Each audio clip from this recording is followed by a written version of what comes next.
Once again, we are in the Clark kitchen at 704 Douglas Street in Clifton Forge, Virginia.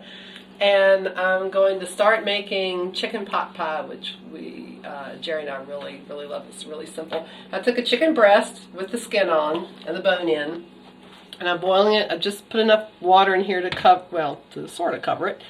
And I'll boil this for about, probably about an hour until the chicken is nice and tender. And I always start putting in a cube of chicken bouillon, and I like this Norris bouillon. I don't know, I just think it's really tasty. A cube of this, and when I'm done boiling the chicken, I'm going to let it cool overnight, and I will take the chicken broth and make sauce out of it to put in the chicken pot pie. So I'm just showing you what it looks like when it's boiled. Last night I boiled this chicken in water with a chicken bouillon cube. And this is, let it sit overnight. It's cooled off. And I'm going to take the skin off.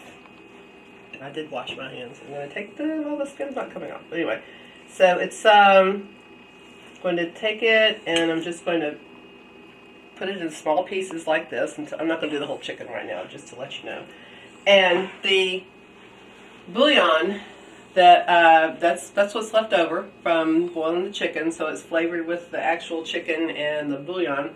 And I'm going to take some cornstarch and make what we call a roux out of it. A little bit of water, mix the cornstarch until it's kind of a paste.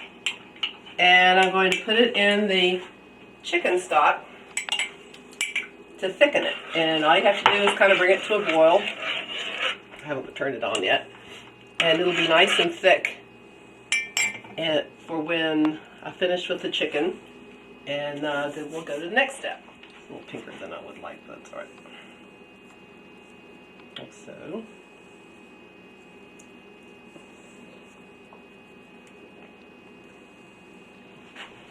Nice and tender.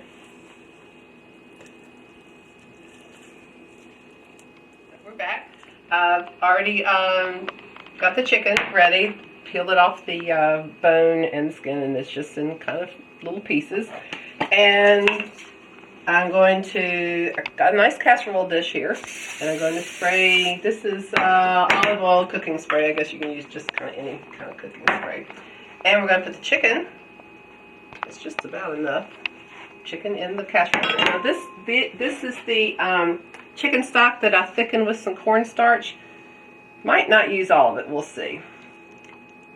Yeah, we'll see how that goes. And these are frozen mixed vegetables. You can buy any brand. This is kind of like about half a package. And dump those in there. Probably shouldn't put that down there, but okay. And actually, I think I will use all the chicken stock. So, got the chicken stock mixed in with the chicken and the mixed vegetables. And the last thing, I discovered by trial and error that the best thing to use for a crust are these crescent rolls or croissant rolls. And they're refrigerated, not frozen. Let's see exactly what they are. These are Pillsbury, but there is a Kroger brand that's just as good, Pillsbury crescent rolls. And this is just this is a smaller can of them. There are only 4 of them in here. And I used to put them on the bottom, but the bottom, it got kind of soggy, so I just put them on the top now. And everything here is pretty much, the only thing that's not cooked in this recipe are the crescent rolls. And you just kind of put them on top, arrange them.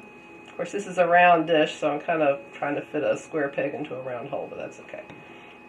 The other, you can use biscuits, but I found the biscuits are too thick. They kind of overpower the flavor. And also, sometimes people use, for the sauce, people can use, say, like cream of chicken soup or cream of mushroom or something. I've used that before, but it's almost too much. I prefer the chicken stock thickened with cornstarch because it's just a little tastier. It tastes more like the chicken. It doesn't overpower the chicken flavor.